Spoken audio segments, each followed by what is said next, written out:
What's up guys? Ating ulam ngayon. Galunggong bilog.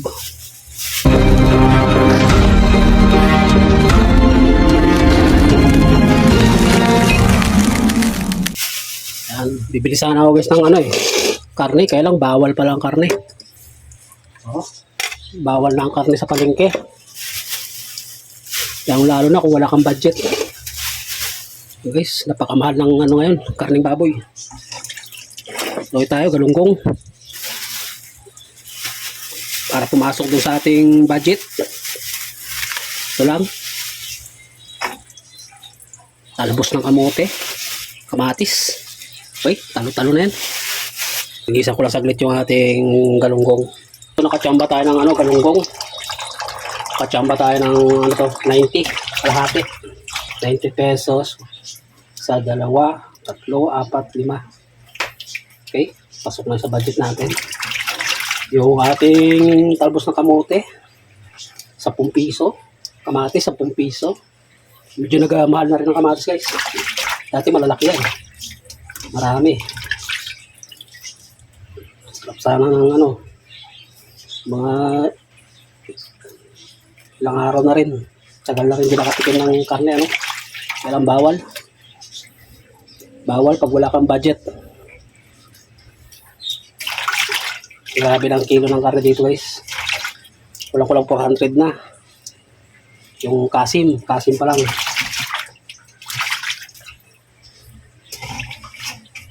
Itong pala nitili ko doon sa akin sili.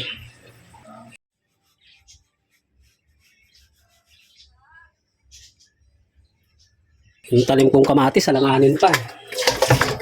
Green pa ang bunga.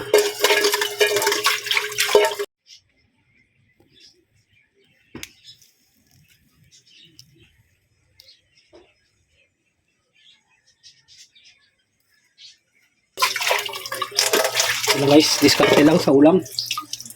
Makustansya na. Sarap din ang sabaw na to.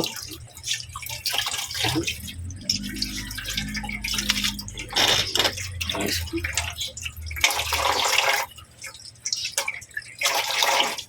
Bahala ko sanang prituhin. Kaya lang walang sabaw.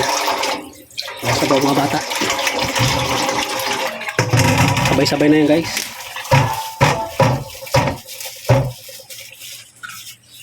Piliin ko lang yung mga hinog na kamatis. Dati malalaki itong kamatis, ngayon maliliit na. Tira lang ako ng kapiraso para pwede sa itlog. Yan ang kabilis. Masarap na to. Bilis palutuin.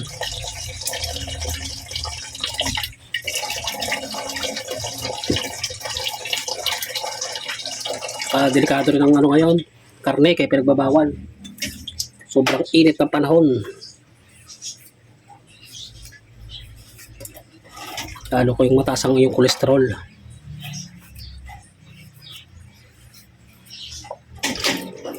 Yan.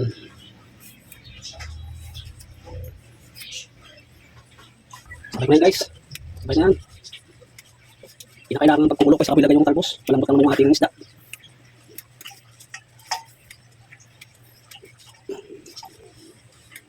Tanim sana ako ng kamote kaya lang sobrang init ng panahon ngayon. Tabulan na lang.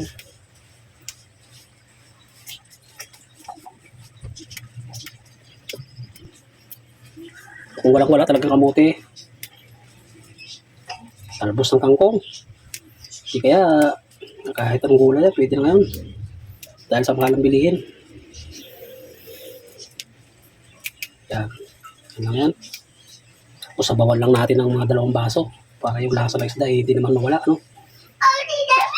Oops, nagkukumpas na yung aking bunso. Nagugutom na yata. Ayan. Guys. Lagyan natin ang asin yan. Ganyan lang, ang timpla. Okay na yan. Lagyan natin ang bitchin. Ayos. Kahit 2 basong tubig. Iyon, Okay. Okay na yan guys. 2 baso para malasa yung ating isda. Yan. Salang natin. Na 3 to 5 minutes guys, luto na yan. Takpan muna natin. Tikman natin guys. Oh, sarap pa. Pero matabang. Bigyan lang tayo guys ng ano, patis.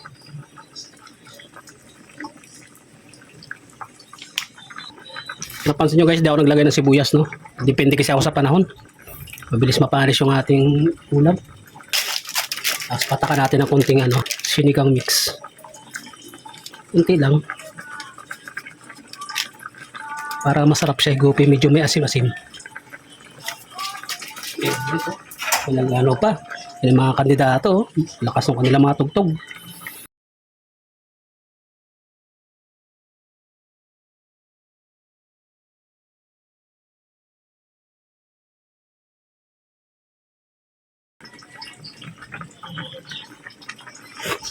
Okay guys, okay na yan. Okay guys, kain tayo. Kung bago ka pa lang sa aking channel guys, kung naligaw ka sa aking channel, please pasubscribe naman po kung nagustuhan nyo yung aking video. Ayan guys. Okay. Timpa. Ito ang tinatawag na budget meal. Kasi itong ulam namin na ito guys, may matitira to hanggang hapunan na. Siguro ang gastos 90, 110.